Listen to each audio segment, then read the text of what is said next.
अस्सलाम वालेकुम students, this is Ismail Shakeel and you are watching my channel the entry. This is your physics instructor. हम जो है वो एमसीक्यूज कंटिन्यू कर रहे हैं चैप्टर फर्स्ट ईयर की। तो आज हम स्टार्ट करेंगे चैप्टर नंबर 4। तो चैप्टर नंबर 4 बेसिकली क्या होता है, चैप्टर 4 का जो मेन जो नाम है वो क्या है, motion in two dimension. Motion in two dimension. Motion in two dimension का मतलब होता है कि कोई बॉडी ऐसे मूव कर रही है जिसके अंदर दो एक्सिस कवर हो रहे हैं, चाहे वो एक्स वाई एक्सिस कवर हो रहे होंगे या एक्स जेड कवर हो रहे होंगे या वाई जेड कवर हो रहे होंगे। इन शॉर्ट हम कह सकते हैं motion in a plane, motion on a plane is called motion in two dimension. तो बेसिकली हम उसको कह सकते हैं motion on plane. Motion on plane, plane में कोई से भी हो सकता है, चाहे वो एक्स वाई प्लेन हो या एक्स जेड प्लेन हो या वाई जेड प्लेन हो। किसी भी प्लेन में अगर मोशन हो रही है that is your motion in two dimension. सही, मतलब दो एक्सिस एट ए टाइम, दो एक्सिस कवर हो रहे हो। अच्छा, अब बात करते हैं मोशन इन डायमेंशन कितने टाइप्स की होती है। बेसिकली मोशन डायमेंशन दो टाइप की होती हैं जो हम पढ़ते हैं, दैट इज प्रोजेक्टाइल मोशन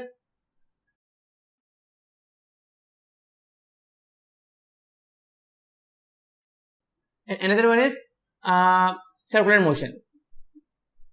तो इस चैप्टर के अंदर हम दोनों चीजें कवर करेंगे कि प्रोजेक्टाइल मोशन क्या होता है और सर्कुलर मोशन क्या होता है। पहले हम बात करते हैं main topic, that is projectile motion. Projectile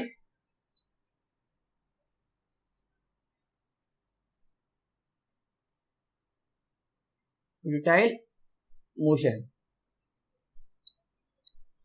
अच्छा, पहली बात, प्रोजेक्टाइल मोशन को हम कहते हैं super position of one dimensional.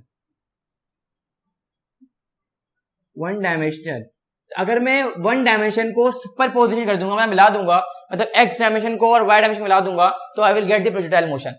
अच्छा, प्रोजेक्टाइल मोशन बेसिक किस तरह की होती है, पहले हम इसको इधर फिगर ड्रॉ कर लेते हैं प्रोजेक्टाइल मोशन की।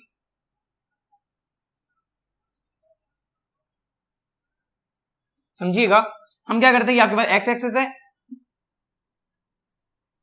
ये वाई एक्सिस है, हमने बॉडी को थ्रो किया विद वेलोसिटी v नॉट। सही है, देन क्या हो जाएगा, बॉडी मूव होगी, it will form this shape. हम कोई बॉडी थ्रो करते हैं तो हमेशा वो ऐसे जाके स्लोप में आगे गिरता है। सही। अच्छा, होता एक्चुअली क्या है कि जब बॉडी फायर होती है विद स्पीड v नॉट, तो v नॉट अपने रेक्टेंगुलर कंपोनेंट में ब्रेक हो जाता है। लेट्स सपोज ये आपके पास थीटा है, ये हो जाएगा v नॉट x, ये हो जाएगा v नॉट y, ये v नॉट x हो जाएगा, ये v नॉट y हो जाएगा। इस पॉइंट पर निकाले हम लोग, ये v नॉट x हो जाएगा, ये v नॉट y हो जाएगा। दैट इज बॉडी जब मूव हो रही होती है तो किसी पॉइंट पे आती है, इस पॉइंट पे आएगी, this is called maximum point. इस पॉइंट पे v नॉट x होता है और v नॉट y नहीं होता, याद रखिएगा। जब बॉडी नीचे आ रही होती है, ये v नॉट y डाउनवर्ड हो जाएगा, v नॉट x यहां हो जाएगा, देन v नॉट x यहाँ पे, v नॉट y यहाँ पे। ये आपके पास v नॉट y है, v नॉट x है, v नॉट y है, v नॉट x है। तो हमने बहुत ही खूबसूरत बात जो है यहाँ पे हम सीखी है, यहाँ पे इस जगह पे, कि at maximum point, that is maximum point,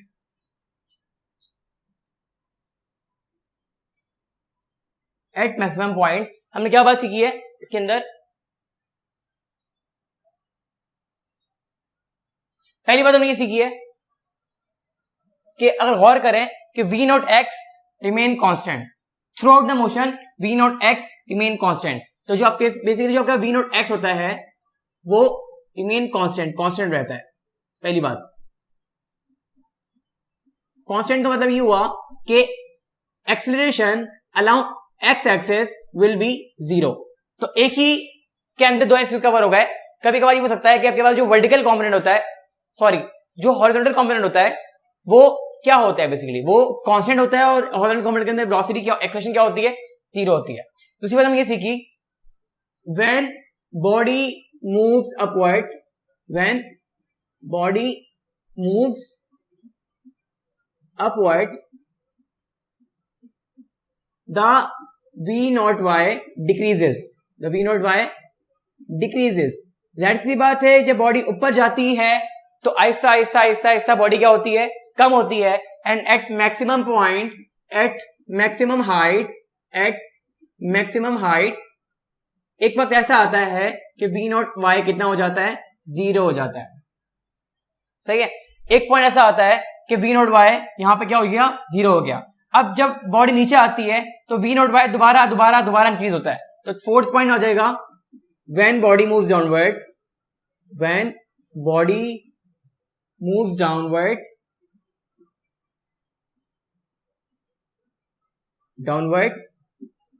v naught y increases.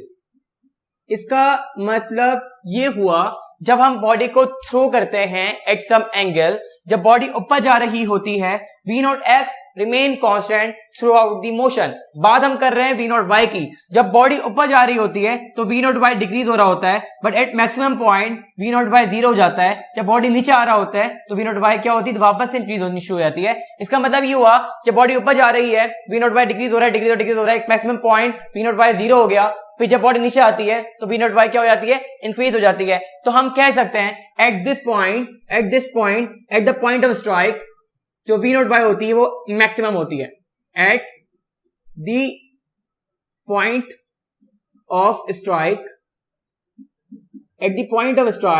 v not y is maximum. क्यों मैक्सिमम क्यों हो रही है, जब बॉडी नीचे आ रही होती है तो वेलोसिटी इंक्रीज हो रही होती है, but at this point velocity will be maximum. तो मैं कहना चाह रहा हूं कि जब बॉडी हम प्रोजेक्टाइल मोशन से फेंकते हैं तो v not x remain constant, but v not y decreases when body moves upward. At maximum point v not y will be 0. When body moves downward v not y increases, and at the point of strike v not y is maximum. तो I have covered several MCQs in the simple concept. सही है. तो ये चीजें आप note कर लें जो मैंने वहां बताई है. सही. क्या बोला मैंने, v not x remain constant, but जब बॉडी पर जा रही होती है v नॉट y इंक्रीज हो रही होती है. मैक्सिमम पॉइंट पे v नॉट y 0 होता है. जब बॉडी नीचे आ रही होती है तो v नॉट y इंक्रीज हो रही होती है, and at the point of strike v not y क्या हो जाता है, मैक्सिमम हो जाता है. सही. अच्छा, अब बात करते हैं v नॉट x की. तो v नॉट x का जो फॉर्मूला होता है वो होता है v not cos theta. v not y क्या होता है, v नॉट साइन थीटा. और v नॉट बेसिकली क्या हो जाएगा, चूंकि v नॉट x और v not y rectangular component of the projected velocity, तो हम इस दोनों का मैग्नीट्यूड ले लेंगे तो we will get the original speed. जो चीजें मैंने पढ़ाई है बहुत ही इंपॉर्टेंट एमसीक्यूज के लिए है. सही है. तो क्वेश्चन एग्जाम में अक्सर आता है कि वेलोसिटी इतनी थी तो बताएं v नॉट और एंगल इतना था तो v नॉट x कितना है. तो इस फॉर्मूले से आपके पास जो न्यूमेरिकल्स तो आपने करी होंगे, तो आपको, मुझे उम्मीद है कि आपको पता होगा कि किस तरह v नॉट x कैलकुलेट करते हैं और किस तरह v नॉट y कैलकुलेट करते हैं. अच्छा स्टूडेंट, इसी को आगे लेके कंटिन्यू करते हैं हम लोग. मैं दोबारा से एक फिगर ड्रॉ कर रहा हूं वही वाली.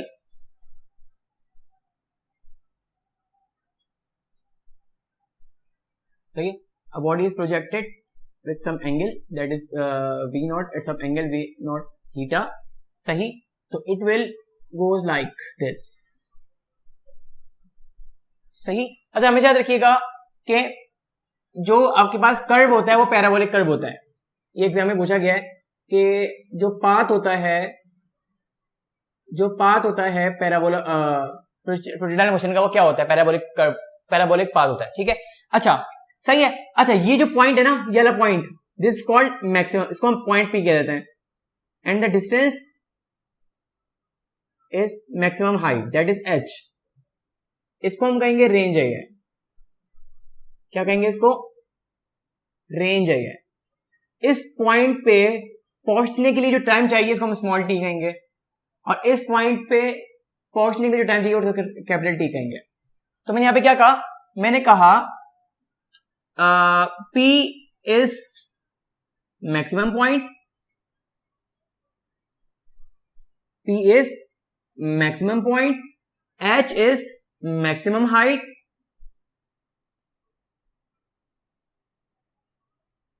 maximum height, r is range of projectile, range of projectile, t is time to reach maximum height, time to reach maximum height. Last one is capital H, that is capital has been done, that is capital T, total time of flight. total time of flight मतलब take off करने का और land करने का time, total time of flight.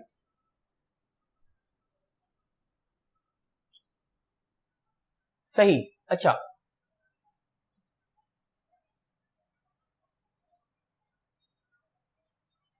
कुछ formula लिख लेते हैं यहाँ पे. अच्छा, टोटल टी का फॉर्मूला होता है v not sine theta upon g. सही है. यहां तक पहुंचने में जो टाइम लग रहा है वो v नॉट साइन थीटा लग रहा है, उतरने भी उतना टाइम लगेगा, तो 2 से मल्टीप्लाई करेंगे टोटल टाइम आ जाएगा. टोटल टाइम क्या हो जाएगा 2v naught sine theta upon g. अब बात करते हैं फॉर्मूले की, दैट इज मैक्सिमम हाइट. तो मैक्सिमम हाइट का फॉर्मूला होता है v not square sine square theta upon 2g. हम बात करते हैं रेंज की, तो रेंज का फॉर्मूला होता है v नॉट स्क्वायर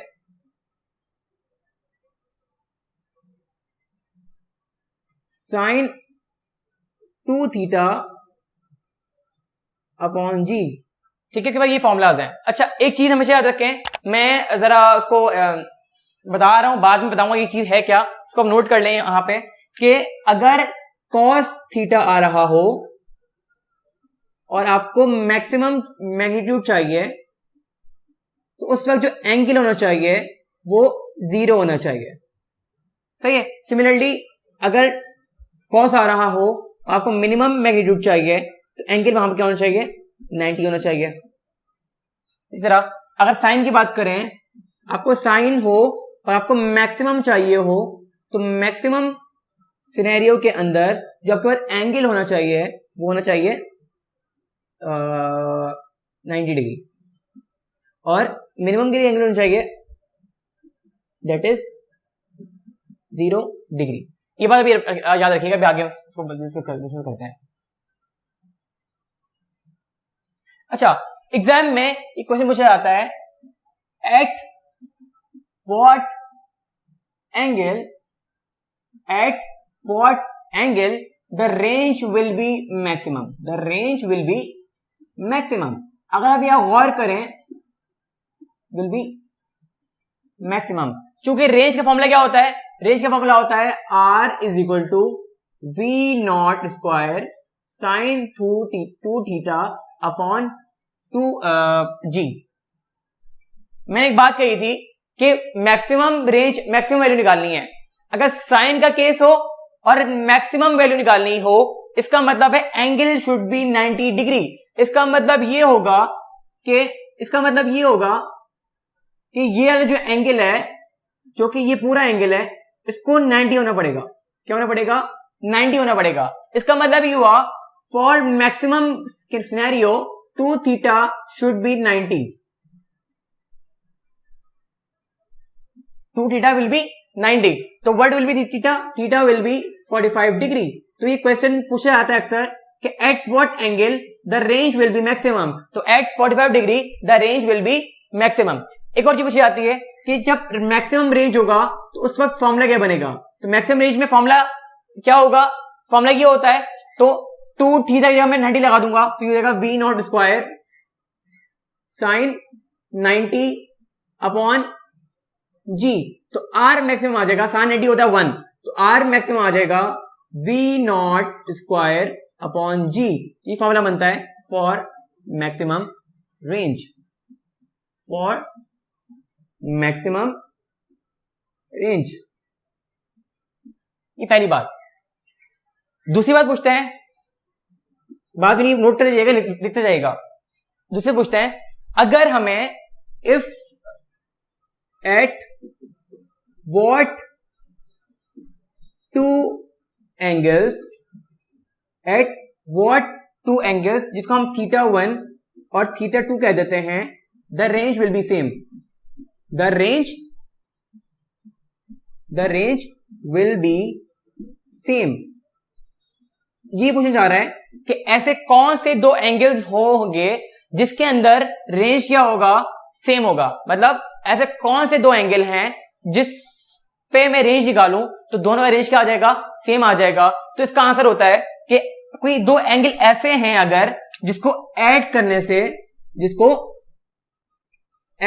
से क्या आ रहा है, 90 आ रहा है, तो इसका मतलब ये होगा कि ये इस एंगल और इस एंगल, दोनों एंगल पे रेंज क्या होगा, सेम होगा, रेंज क्या होगा, सेम होगा। अच्छा याद रखिएगा, हमेशा याद रखिएगा θ1 शुड और θ2 should not be equal to 0। ये केस याद रखिएगा कि θ1 θ2 इनमें से कोई एक भी 0 नहीं होना चाहिए। अच्छा अब सवाल ये एग्जाम में कुछ इस तरह का आता है, जो मैंने अपने पास नोट किया हुआ है कि क्वेश्चन में पास आया, the horizontal range will be equal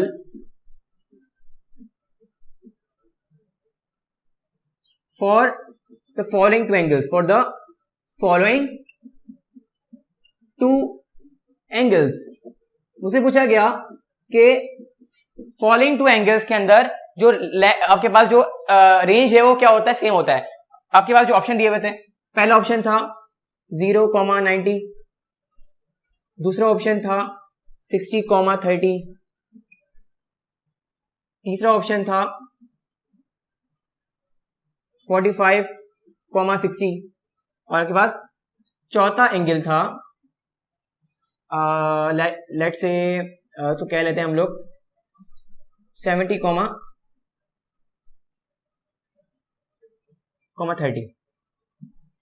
तो ये क्वेश्चन आया था कि कौन से एंगल्स के ऊपर रेंज सेम हो, क्या से होगी, सेम होगी। अब आप चेक करें कौन सा ऐसा ऑप्शन है जिसको ऐड करने से 90 आ रहा है, इसको ऐड करने से 90 आ रहा है और इसको ऐड करने से 90 आ रहा है। बट मैंने क्या कहा था, θ1 θ2 should not be equal to 0। इसका मतलब ये ऑप्शन तो नहीं हो सकता, तो इसका आंसर क्या हो जाएगा, सॉरी ये वाला, इसका आंसर क्या ये, दैट इज 60 + 30 दैट इज 90। तब इसका मतलब ये हुआ कि इसको ऐड करने से मैक्सिमम रेंज आ रहा है।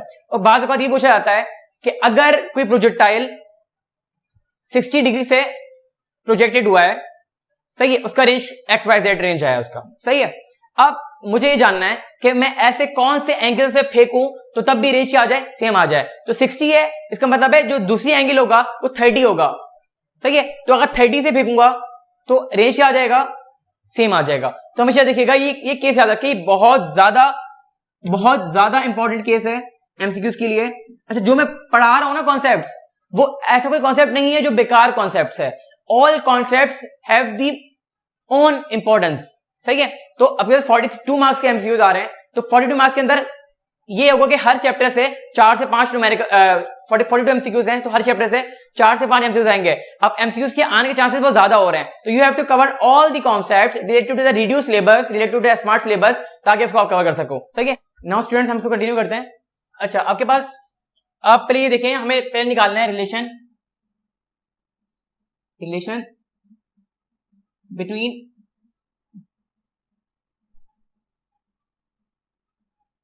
Range and H. रेंज और हेड का हम पहले निकालते हैं रिलेशन। रेंज का फॉर्मूला क्या होता है, range is equal to V0 square sine 2θ upon g। अच्छा कीप इन माइंड, यहां पे फॉर्मूला लिख लें हाइट कैपिटल एच का, आपको बता देंगे बाद में। कैपिटल एच बेसिकली होता क्या है, V0 square sine square theta upon 2g, सही है। अच्छा अब देखते हैं इसको, रेंज हो जाएगा, range is equal to sine 2θ क्या होता है, sine 2 sine theta cos theta. तो मैंने खोल दिया इसको, साइन 2θ ये बेसिकली होता है 2 साइन थीटा कॉस थीटा। तो साइन थीटा कॉस थीटा आ गया, 2 बाहर आ गया अपॉन g। अच्छा मुझे इसको कंपेयर करने के लिए मुझे साइन स्क्वायर चाहिए और नीचे 2 चाहिए, तो मैं यहाँ पे क्या करूंगा, मैं मल्टीप्लाई डिवाइड करूंगा sine theta and multiply divide 2 करूंगा। एक ही स्टेप के अंदर। तो क्या हो जाएगा ये आपके पास 2v0 square sine theta into cos theta upon g. मैंने क्या किया, sine theta upon 2 sine theta divide किया और 2 डिवाइड बाई 2 किया।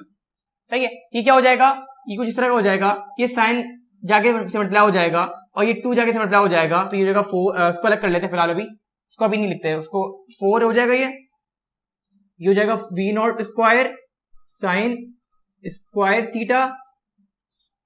सही है। कॉस को अलग कर दो, कॉस अपॉन साइन को अलग कर दो, cos theta upon sine theta, और यहां पे आ जाएगा आपके पास 2g। सही है, रेंज है। बेसिकली यहां पे v0 square sine square theta upon 2g बराबर होता है h के, कैपिटल H के, जिसके जगह कैपिटल H आ जाएगा। 4 इंटू कैपिटल H, ये हो जाएगा cos theta upon sine theta.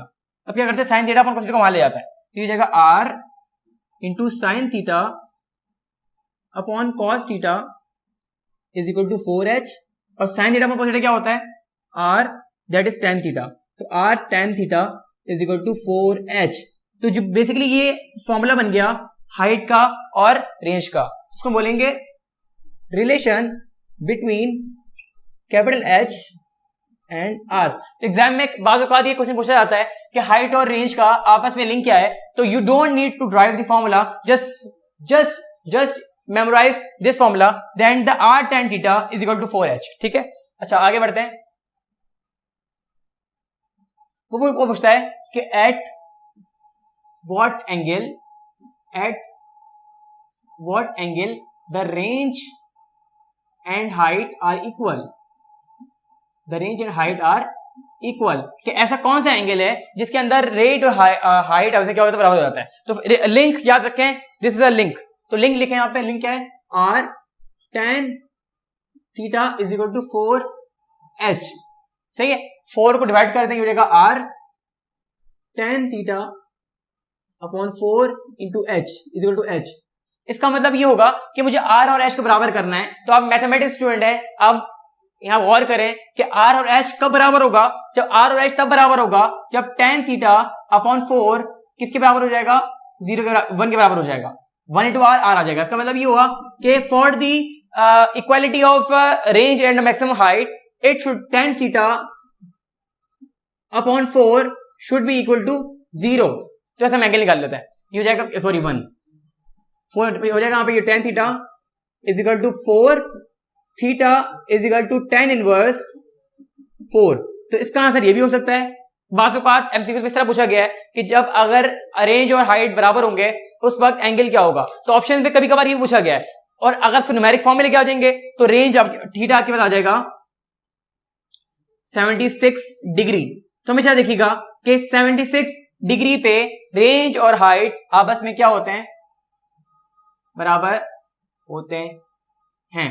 सही है। मेरे पास एक और एमसीक्यूज है जो मैंने गैदर किया था, वो ये था कि अगर रेंज हाफ हो जाए, इफ क्वेश्चन था if the range is half then what will be the angle, then what will be the angle. सही है। अगर रेंज हाफ हो जाएगी तो एंगल क्या हो जाएगा। तो बहुत सिंपल चीज है, कोई इतनी टेंशन की बात नहीं है। रेंज का फॉर्मूला याद होना चाहिए आपको।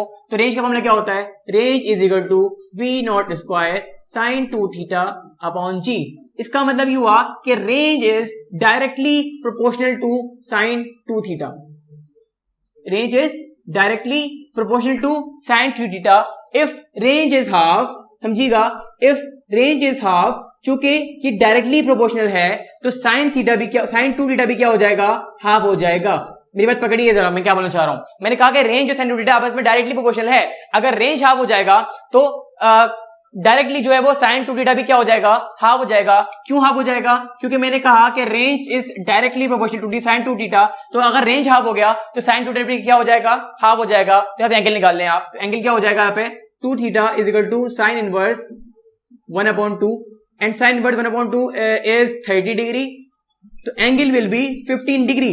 इसका मतलब ये होगा कि एट 15 डिग्री और एट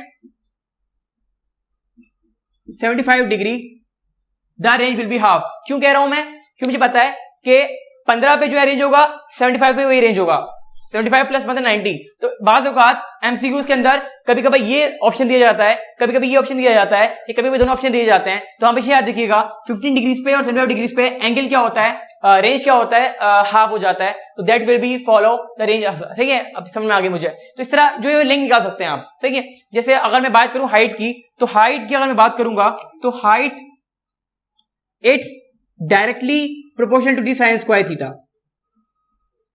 सही, फॉर्मूला क्या था हाइट का? हाइट फॉर्मूला मैंने लिखा था ये v not square sine square theta upon 2g। इसका मतलब है हाइट जो है वो डायरेक्टली प्रोपोर्शनल होती है किसके? साइन स्क्वायर थीटा के। और इसी तरह अगर मुझसे टाइम पूछा जाए तो time is directly proportional to the angle.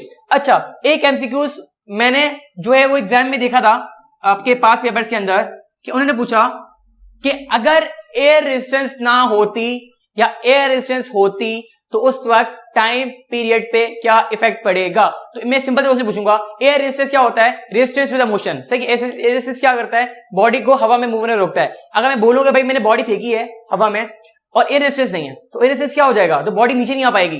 Resistance क्या हो रही है? जब मैं बॉडी फेंकूंगा तो एयर रेजिस्टेंस इसको रोकेगा ताकि वो बॉडी ऊपर ना जा पाए। अगर एयर रेजिस्टेंस ना होगी तो body straight away state move होती जाएगी and it will never come back on the it will come back at some time. Gravity क्योंकि मौजूद है वहां पे, तो एक वक्त पे आके वो नीचे आ जाएगी, बट क्या हो जाएगा? टाइम ड्यूरेशन लंबा हो जाएगा। तो मैं बोलूं अगर if air resistance is negligible, मैं बोल रहा हूं कि अगर एयर रेजिस्टेंस इज नेग्लिजिबल तो टाइम पीरियड क्या हो जाएगा? Time period will be increase. Time period will be increase. बात समझिएगा, time period will be increase. ऐसा नहीं है कि बॉडी नीचे नहीं आएगी, बॉडी नीचे आ जाएगी at some point at some time, क्योंकि ग्रेविटी एक्ट कर रही है बॉडी के ऊपर, तो ग्रेविटी को नीचे ले आएगी, बट थोड़ी देर से लेके आएगी। सही है, क्योंकि एयर रेजिस्टेंस अगर नहीं होगी, इफ रेजिस्टेंस इज नेग्लिजिबल, तो अगर एयर रेजिस्टेंस नहीं होगी तो उस पर टाइम पीरियड क्या हो जाएगा? बढ़ जाएगा बहुत ज्यादा, मतलब बॉडी बहुत देर से नीचे आएगी। अगर एयर रेजिस्टेंस होती है तो टाइम पीरियड कम हो जाता है। ये बात एमसीक्यूज में बहुत इंपॉर्टेंट एमसीक्यूज है, ये पूछा गया है। सही है, अच्छा मैंने जो है वो प्रोजेक्टाइल मोशन का अपना टॉपिक कंप्लीट कर दिया है। नाउ हम मूव होते हैं सर्कुलर मोशन की तरफ।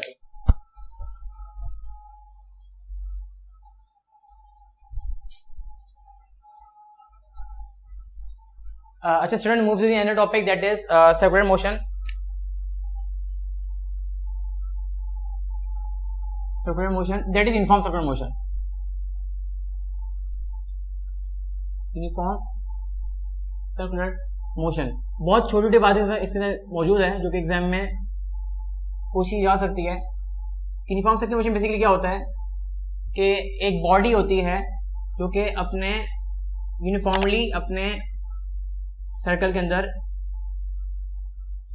मूव हो रही होती है। सही है, ये आपके पास ये है, आपके पास यहाँ पे रेडियस है, ये रेडियस है और बॉडी मूव हो रही है। Why it is called uniform circular motion?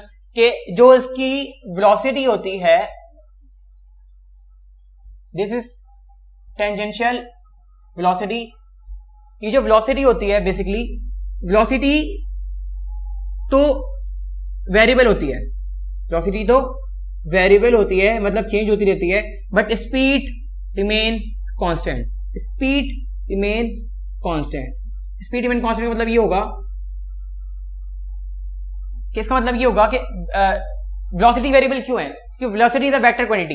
When a body moves in a circular path तो डायरेक्शन चेंज हो रही है, तो due to the change of direction velocity क्या होती है? वेरिएबल होती है, बट वेलोसिटी की मैग्नीट्यूड चेंज नहीं होता। तो वेलोसिटी का मैग्नीट्यूड बेसिकली क्या होता है? स्पीड होता है। इसका मतलब ये होगा कि दो पॉइंट निकले कि टेंजेंशियल वेलोसिटी तो वेरिएबल होती है because change in direction, because of change in direction, but its magnitude remain constant. That's why हम कह सकते हैं कि रिमेन स्पीड क्या होती है? कांस्टेंट होती है। ये बात की हमने टेंजेंशियल एक्सेलरेशन की। सही, अच्छा जब भी बॉडी किसी सर्कुलर पाथ में,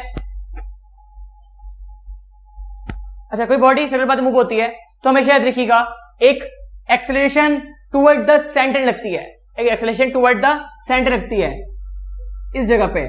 इस एक्सेलरेशन को हम बोलते हैं सेंटीपिटल एक्सेलरेशन। क्या बोलते हैं इसको? Centripetal acceleration. खैर इसको बाद में सेंट्रीपिटल एक्सेलरेशन को और सेंट्रीपिटल फोर्स को हम बाद में डिस्कस करेंगे। फिलहाल हम बात करते हैं इसके मोशन की। अच्छा, जब भी कोई बॉडी रोटेट हो रही होती है तो इसमें तीन चीज की इन्वॉल्वमेंट आ जाती है एक्स्ट्रा। एक आ जाती है एंगुलर डिस्प्लेसमेंट,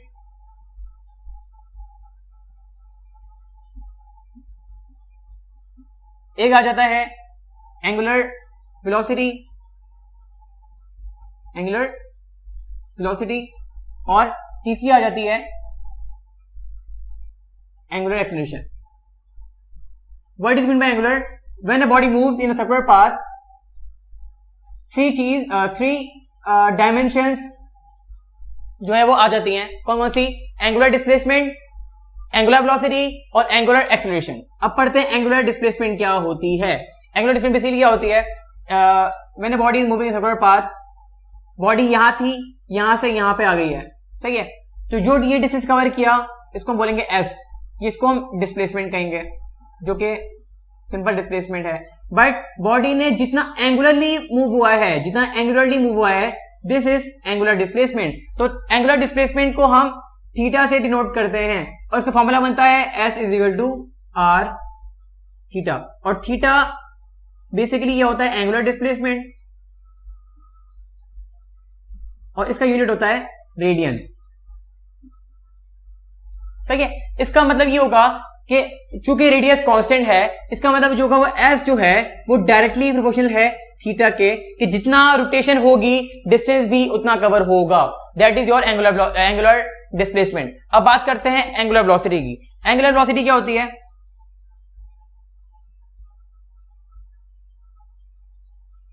एंगुलर वेलोसिटी, ठीक है। जब बॉडी मूव होती है तो अलोंग द स्ट्रिंग एक वेलोसिटी पैदा होती है, तो इस वेलोसिटी को हम बोलते हैं एंगुलर वेलोसिटी और इसको हम ओमेगा से डिनोट करते हैं, सही है। एंगुलर वेलोसिटी बेसिकली होती है the rate of change of angular displacement per unit time is called angular velocity. और एंगुलर वेलोसिटी का जो यूनिट होता है वो होता है रेडियन पर सेकेंड। ये तो आपका पहला यूनिट हो गया, पहला फॉर्मूला हो गया। एक फॉर्मूला एक और होता है एंगुलर वेलोसिटी का, जो कि क्या होता है? Angular velocity v is equal to R omega, सही है। इफ रेडियस इज कांस्टेंट तो velocity is directly proportional to the omega. Velocity कौन सी होती है? Basically this is a velocity, जिसको हम टेंजेंशियल वेलोसिटी कहते हैं, सही है। अच्छा, एक और बात, अब होता क्या है, कभी भी एग्जाम पूछा जाता है कि what will be the direction of angular velocity, तो हमेशा याद रखिएगा कि ये थंब रूल याद रखें, राइट हैंड रूल। जब भी इस तरह की रोटेशन होगी, लाइक एंटी क्लॉकवाइज रोटेशन होगी, तो जब एंटी क्लॉकवाइज रोटेशन होगी तो थंब देखें, थंब कहां आ रहा है? बाहर आ रहा है। तो angular velocity is along the outward the plane के बाहर आएगी एंगुलर वेलोसिटी, सही है। जैसे अगर मैं बोलूं कि मैं इसको एंटी क्लॉक घुमा रहा हूं, इसको यहां लिखता हूं, अगर मैं इसको एंटी क्लॉक रोटेट कर रहा हूं तो जो direction of omega will be outward the plane, मतलब वो प्लेन के बाहर आएगी। Anti clock outward. अब अगर क्लॉकवाइज होगी, थंब रूल याद रखेगा, क्लॉकवाइज होगी तो क्लॉकवाइज का मतलब ये होगा कि body is moving like this clockwise, तो it will be downward inside the plane, उसको बोलेंगे inward the plane. Direction will be inward the plane, अच्छा, अगली बात हम करते हैं एंगुलर एक्सेलरेशन की।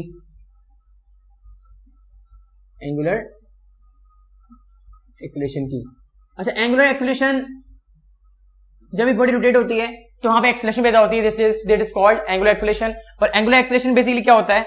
एंगुलर एक्सेलरेशन को हम डिनोट करते हैं अल्फा से, और अल्फा बेसिकली होता है the rate of change of velocity per unit time is called angular acceleration. और इसका जो यूनिट हो जाएगा वो हो जाएगा, इसका यूनिट होता है रेडियन पर सेकंड, तो बेसिकली हो जाएगा रेडियन पर सेकंड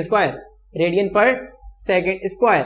और अगर मैं रेशो निकालूं, एंगुलर मतलब लिंक निकालूं एंगुलर एक्सेलरेशन का और एक्सेलरेशन का, तो फॉर्मूला बनता है AT is equal to R alpha, AT is equal to R alpha. इसका मतलब इफ रेडियस कांस्टेंट तो tangential acceleration is directly proportional to the alpha. तो ये चीजें आप याद रखिएगा, इंशाल्लाह एमसीक्यू तो आपका कवर हो जाएगा। ये लिंक याद रखें और आपके पास जो है वो ये लिंक याद रखें। जो मैंने मार्क किया है वो बहुत इंपॉर्टेंट चीज है। डायरेक्शन बाज़ औक़ात पूछते हैं और आपके पास बाज़ औक़ात फॉर्मूला पूछते हैं, बाज़ औक़ात जो है वो क्या कहते हैं इसको, लिंक पूछते हैं कि भाई टेंजेंशियल एक्सेलरेशन का और एंगुलर एक्सेलरेशन का लिंक क्या है। अच्छा यहाँ पे डायरेक्टली पूछी थी अल्फा है, इसको इस तरह कर लेते हैं ताकि समझ में आ जाएगा। Directly proportional to the alpha, ये दिस इज कॉल्ड एंगुलर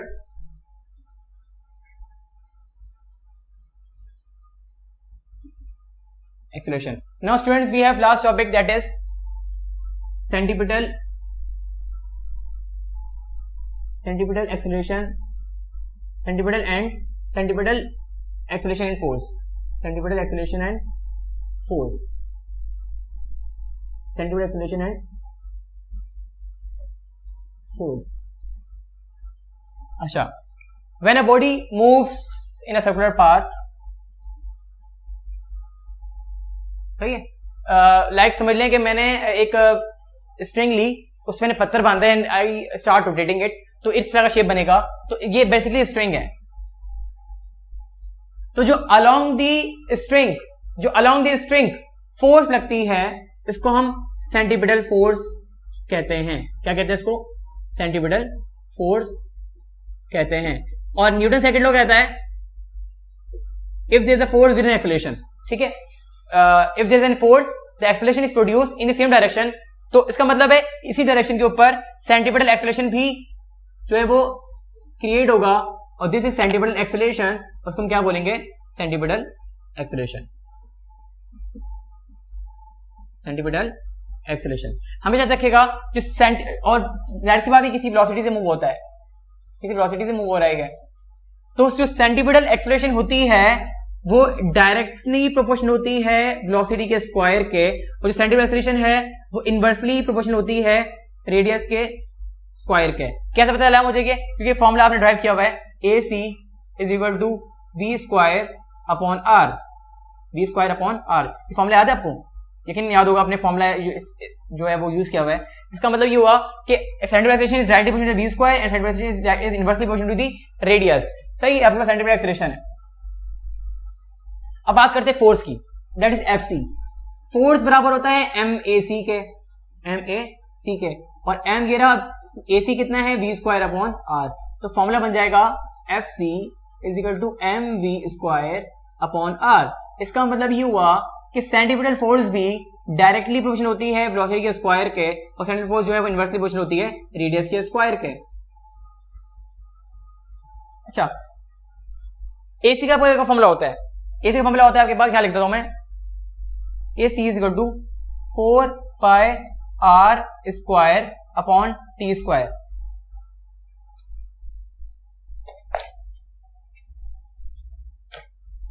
देखिए 4 pi square R upon T square, सही है।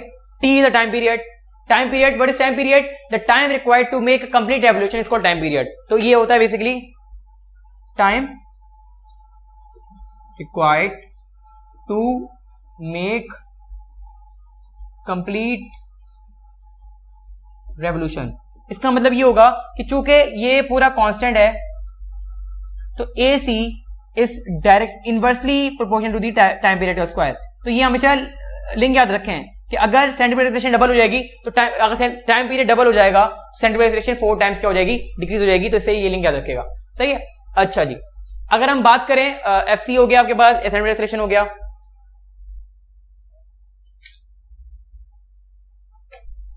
अच्छा, लास्ट चीज सेंटीपिटल फोर्स का एक फॉर्मूला होता है, centripetal force is equal to mr omega square. अब मैं बोलूं कि mr is a constant, centripetal force is directly proportional to the omega square. Omega square basically क्या होता है? Angular velocity. कि अगर angular velocity let's suppose angular velocity double हो गई है, तो सेंटीपिटल फोर्स क्या हो जाएगी? 4 टाइम हो जाएगी। एक क्वेश्चन आता है एग्जाम में, if time period is double, what will be the centripetal acceleration, what will be the centripetal acceleration. Centripetal acceleration formula क्या होता है, AC is equal to is directly proportional to the inversely proportional to time square, ये पढ़ा हमने भी। अब वो बोल रहा है कि टाइम जो है वो कम हो गया है, कितना डबल हो गया है, मतलब 2 हो गया है, तो 2 का स्क्वायर कितना हो जाएगा, तो AC बेसिकली हो जाएगा 1/4 स्क्वायर, तो AC 4 हो जाएगा ये, तो इसका मतलब है कि centimetre acceleration will be reduced 1/4 मतलब रिड्यूस हो रहा है, will be reduced 4 time, reduce 4 time, या इसको ये कह सकते हैं कि ये 1/4 जो एक्सेलरेशन है वो 1/4 हो गई है, 1/4 हो गई है। Now students, this is the end of my lecture. आज के लेक्चर में मैंने कोशिश की थी कि डिफरेंट कोचिंग से डिफरेंट पास पेपर से मैंने एमसीक्यूज जमा किए थे और उससे हिसाब से कॉन्सेप्ट तैयार किया, क्योंकि आई थिंक भरपूर टॉप कॉन्सेप्ट आपके लिए कि आप आराम से अगर 4-5 एमसीक्यू चैप्टर से आते हैं, you can easily solve that MCQ. ठीक है, अब चीज ये कि मैंने एक व्हाट्सएप ग्रुप बनाया हॉस्टल के लिए, फिजिक्स में गाइड करता हूँ वहाँ पे, तो अगर आप ग्रुप में ऐड चाहते हैं तो डिस्क्रिप्शन में मेरा नंबर मौजूद है, तो मुझे अपने नाम, अपने ग्रुप और अपने कॉलेज नाम से मैसेज कर दें, तो I will add you in that group. सही है, और जो भी क्वेश्चन इस टॉपिक से रिलेटेड है, you can ask me in my YouTube channel, in my comments, और अगर वीडियो अच्छी लगी है तो जरूर हमें कमेंट करके हमें अप्रिशिएट कीजिएगा। अगर आप नए हैं मेरे चैनल पे तो मेरे चैनल को सब्सक्राइब कीजिएगा, और अब तक के लिए इजाजत, बहुत ख्याल रखिएगा।